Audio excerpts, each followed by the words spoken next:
აგრესია რასაკვირველია ყველა ჩვენგანშია და ჩვენც პერიოდულად შეიძლება ვიქცეოდეთ უნებლიეთ ან განზრახ აგრესიულად. სხვადასხვა ფორმით. მაგრამ აქ მოძალადე, შენ ხარ მოძალადე, რაღაცნაირად მაინც უნდა იყოს ქცევის პატერნი.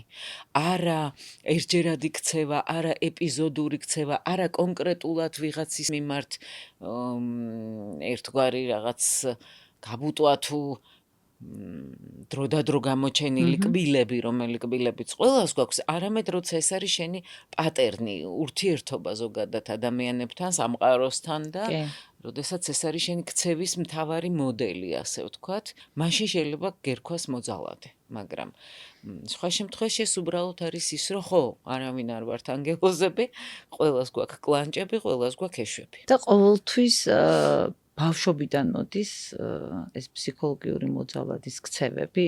თან დაყოლილი არის, პატარა ბავშვიც ბრაზობს. როცა შია ბრაზობს და იჭინთება და ჩხუბობს და ტირის და ჩვილი ბავშვიც გამოხატავს ბრაზს. კმაყოფილი არ არის, ხო, როცა მოშივდა და როცა ყურადღება არ მიაქცია. ამიტომ თვითონ ბრაზი არის თანდაყოლილი სრული ინსტინქტი გვაქვს ჩვენ, აგრესიულობა, მაგრამ უკვე ქცევის ნორმები ან გადაძლეულია კულტურით, ან ნაკვები არის მოძალადეობრივ კულტურაში ჩვენი აღზრდით, სადაც ხასიათი ჩამოყალიბდა და შეიძლება ეს უკავშირდებოდეს გარკვეულ პიროვნულ აშლილობებსაც.